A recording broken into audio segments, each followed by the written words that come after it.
Assalamu alaikum wa rahmatullahi wa barakatuh to some of you, and peace out to the rest of you. Hit the share button because the message is more important than the messenger. First, let me give a shout out to S-Jock and Senor Conga for what they've been sending me. S-Jock on Cash App, thank you from the bottom of my black heart and the depths of my black mind. Malika Mebani as well. And also Senor Conga for what you sent me in terms of the links along with S-Jock regarding international news. And one thing they made me both aware of at different times was the canal that Ibrahim Traore built.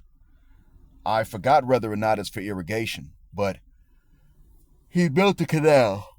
Oh, sorry for yawning in y'all's ear. And he did it without Western help. I don't think he had Chinese help either. So whether or not he had Russian or Turkish help, I don't know. But he did not have help from the World Bank, the IMF, or the US. Did not have that help. Because of what he and his counterparts are doing in the AES, Africa as a whole is now beginning to say we can do things without the aid of the West. Because of what he is doing,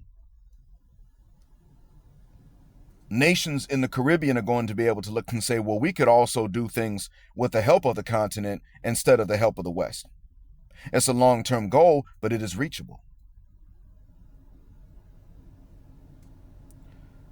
At a time when black folks internationally are learning of their own capacity,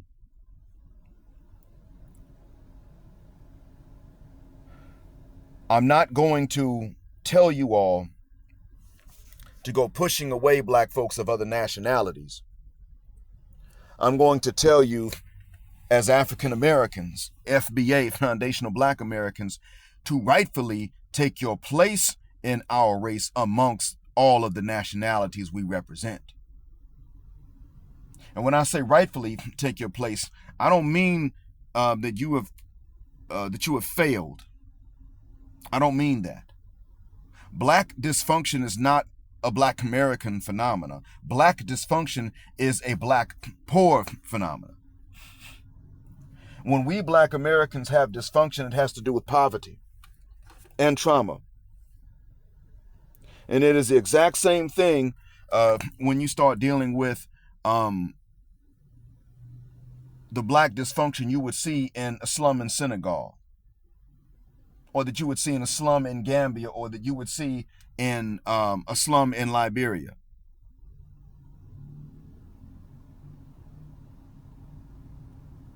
When you got slums, you got poverty, and then you also got licentiousness, you start winding up with dysfunction.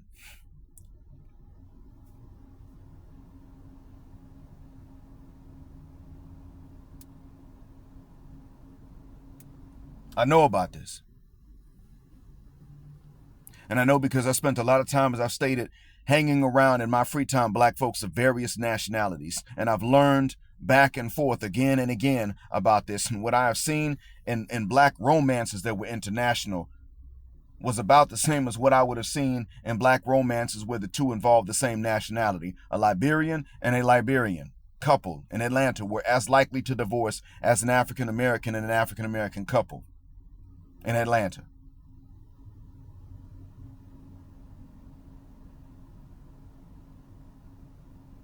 I saw it. A Jamaican and a Liberian couple, regardless of the gender arrangement of the nationalities, will be about as likely to divorce.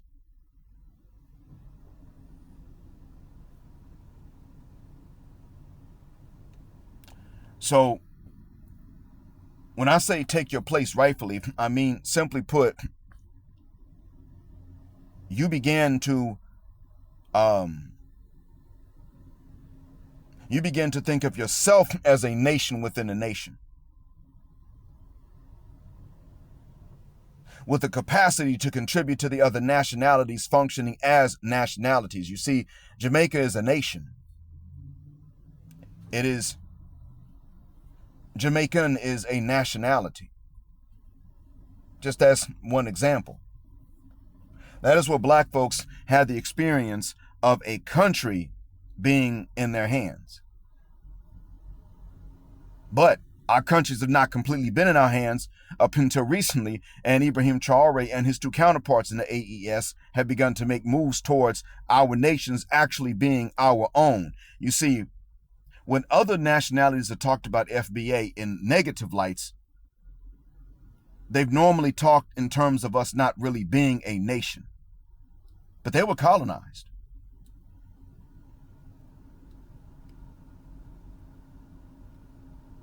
And so now we have to simply come to grips with the commonalities of our experiences having somebody else's foot on our necks, both when we have been the ones in control of our own countries and when somebody else has been controlling a country and we don't have it.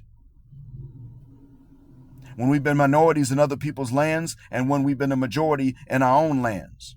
And in any case, they are not doing the manual labor that we are doing for the pittance for which we have to do it. Whether you're in the United States or you're in Ghana, you go or Papua New Guinea, which ain't even in Africa, you're going to see white folk living in nice houses. And you'll see the existence of a black upper class, but you will see most of the black folk having a struggle day to day. And when they go to sleep and get that break in between 2 days of struggle, they dream about struggle. That's what you're going to see. So when I say take our rightful place, I'm merely talking about understanding that we're about as much a nationality as other black nationalities have been, even in the hands of black people.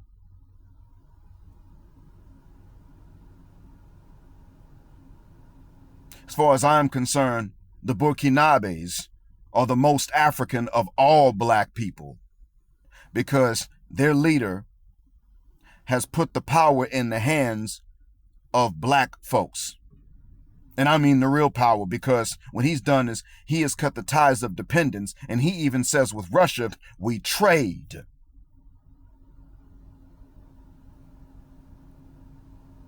It's not dependence.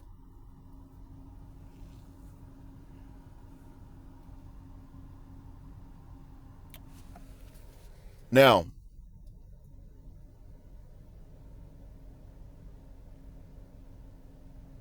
that's the first half of what I wanted to talk about. The second half I wanted to talk about is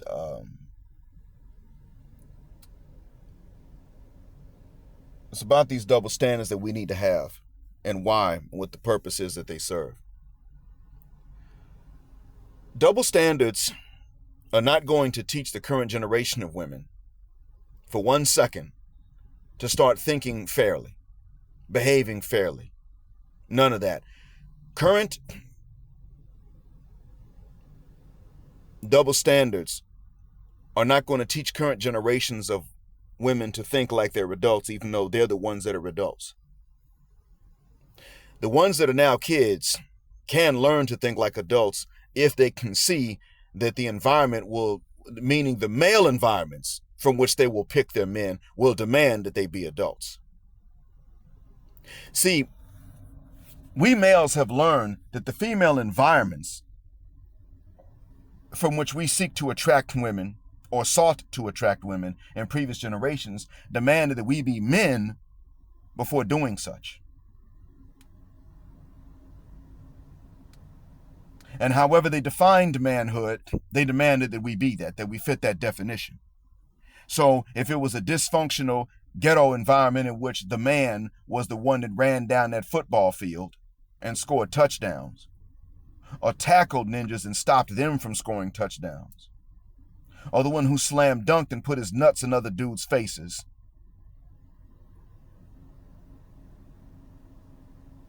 those were seen as being men, even in the context of high school.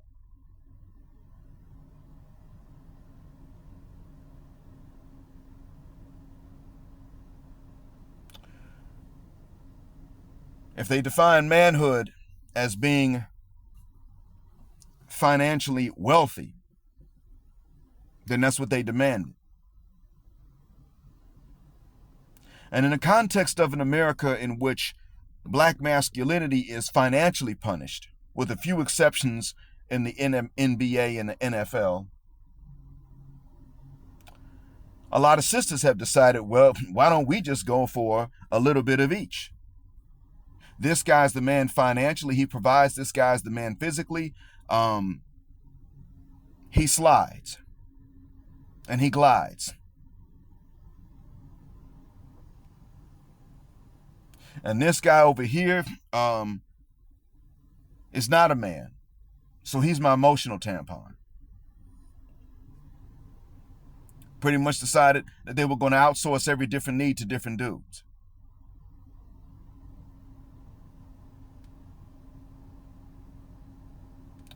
These double standards come about as a response to the fact that, frankly, they're not growing the up. And Shahrazad Ali has even said they don't grow up.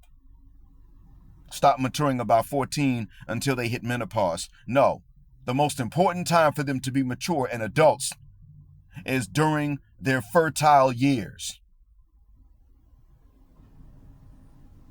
That's it. They've demanded that we be men. We have not demanded that they be women. And this was our mistake.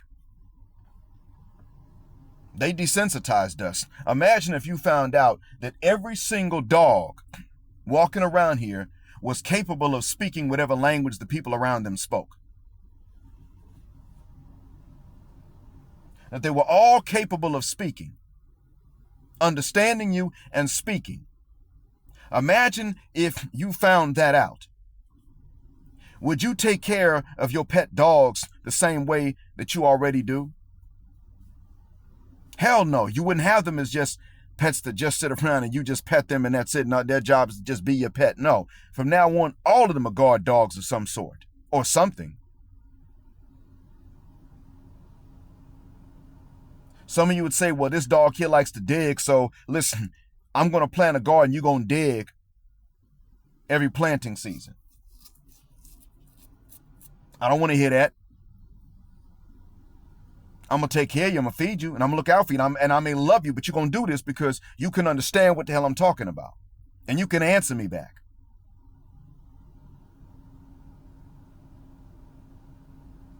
Imagine if that was the case.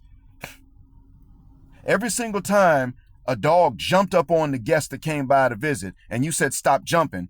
And then that dog jumped after that. You'd hit him in his head because, you know, Mother Cusswood, well, that dog understood you.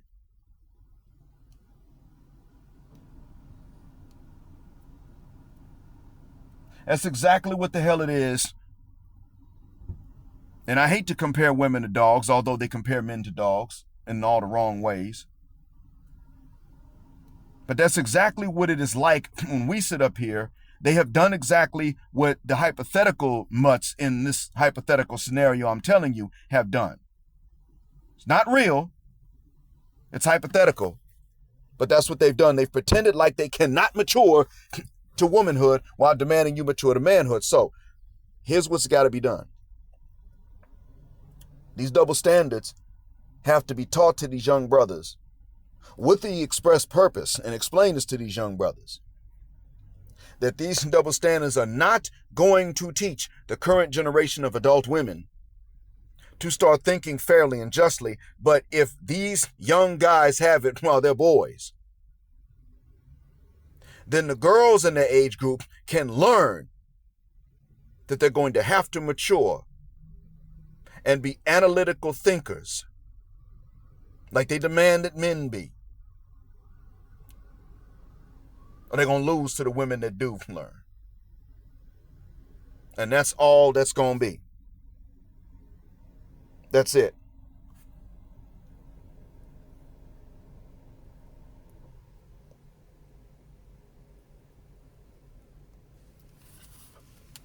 One double standard is that if a man is afraid of rejection, that's okay, because legally speaking and even professionally speaking, he has every right to be, because rejection is not just a declining, a declination is not just that. It comes with the threat of losing your job and even your freedom. Men who have never said anything to certain women face this. They face this really serious threat. 5 high school girls, got a boy in trouble, a high school boy in trouble, got him in trouble because they didn't like him.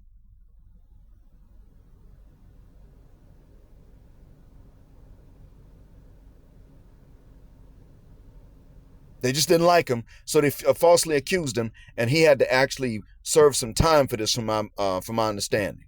I can't remember the accusers' names. So this is not someone that approached them. This is someone they just didn't like. And that's why when that movie Adolescence came out, or when that series Adolescence came out, I sympathized with Jamie's fear. Now, in the video, it didn't look to me like he actually took her out. But with the fear that this guy felt, I sympathized, because if you are just a guy that women know is being ugly, and most guys are ugly to them, you're in trouble once they zero in on you, once they have enough time and attention to pay to you. That's it.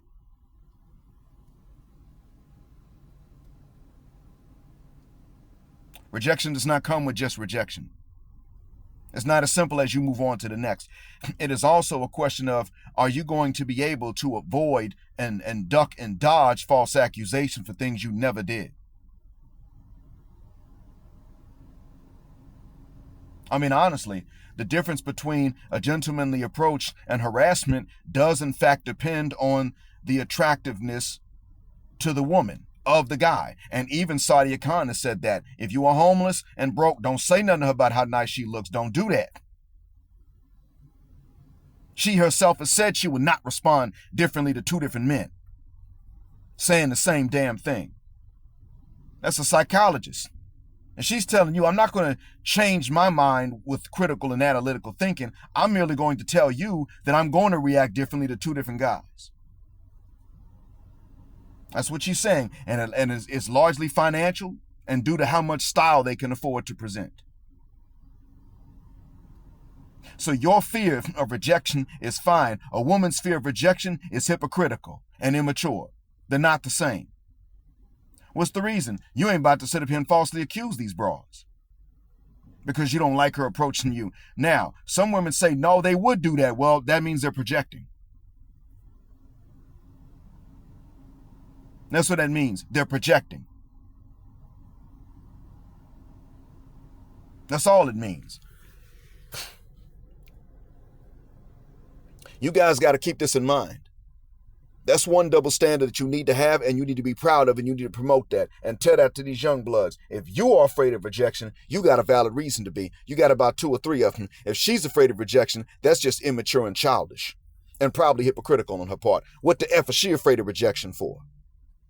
She doesn't want a man that's afraid of rejection, but she also doesn't want a man that might actually be rejected by other women. What's the damn problem? But she's afraid of rejection.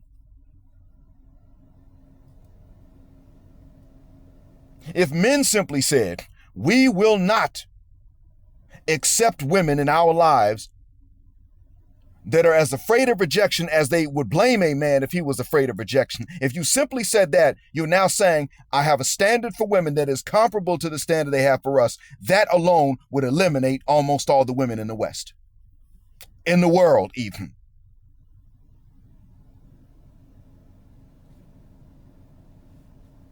And if that's what it comes down to, so be it.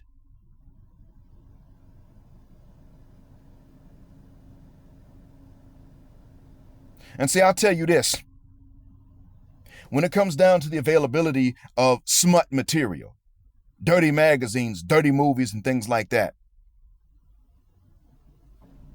I'll tell you guys straight away, I don't recommend that you delve into these things because they could be addictive. I don't. But I don't spend a lot of time preaching to you. Though I am Muslim and I believe in male chastity, I don't spend a lot of time preaching the avoidance of these things to you, mainly because dating roaches and a lot of women are preaching against the availability of these things for different reasons. That's why. They don't want you to have any sort of outlet other than them, and they're not going to come forward and satisfy even if you marry them. I believe in marriage. I believe in chastity. But you marrying these Westernishas does not mean they're going to start dropping these drawers and bending over and draining your nuts the way they're supposed to. That doesn't mean they're going to do that. They don't want your nuts drained and emptied. What they want is to sit up and be able to dangle that sort of offer in front of you in order to get you to do things for them without them doing anything for you. That's all they want. And they ain't going to respect you if you try, and they ain't going to respect you if you don't try.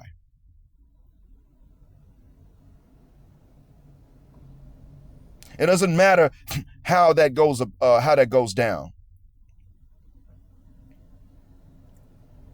Whatever it is that you do, they ain't gonna respect you for it. AC was right. Simps don't get buns unless they pay.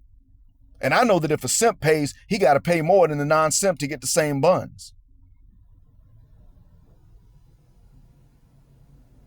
I already know that. I know because I look like to women like I might simp. I look like I might simp to women. Guess what? I wouldn't. I mean to Western women. And Western women have always been out here. When I was open to dealing with them, they were always trying to get more out of me than somebody else. Because they thought I might simp and I wouldn't. And then they would have respect for me, but it was too late. We couldn't, in order for me to keep that respect, I had to keep them at a distance.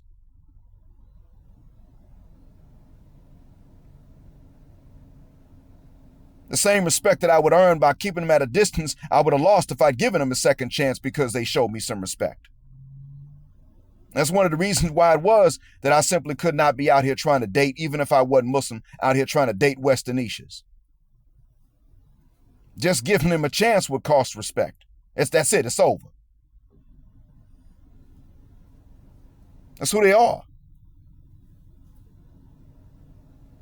And I want you guys also to understand and realize that another double standard you're going to have is that if you leave a woman because you've been listening to manosphere content, you're being smart. If she listens to Shira 7 or Missandra's content and then bounces on you, she being stupid. Now, why that double standard is real simple. You take a man and expose him to manosphere content, red pill awareness, and if his wife is treating him with respect or his girlfriend's treating him with respect and she actually values him, that man will say, I don't know what this stuff is about. He's not going to leave her. You take a woman whose man respects her and treats her well, and you start exposing her to Shira 7, and she's going to be like, yeah, but he ain't rich, so I'm leaving. So we're not the same. So go ahead and keep these double standards, because all you need to do is understand why these double standards are just and fair. That's all. And then tell them to these young brothers. As soon as you can justify a particular double standard in your head, tell it to some young brother somewhere. And tell him to share it with his friends so that he'll remember it. Because if he repeats it to someone else, he won't forget it. And then maybe the girls of their age groups will grow into some adult women one day, and they'll have a better shot than our generations ever had of finding an actual intellectual equal to marry. I hope this helps. Thanks for listening. As always, black heart, black mind, black out, assalamu alaikum, and black heterosexual non-select male power, because they don't like it in black patriarchy until extinction of judgment day. Thank you for flying with us again here on Jet Black Air, where the phrase jet black is also a verb. Keep jet black with us till the wings and the wheels fall off. Gender justice forever.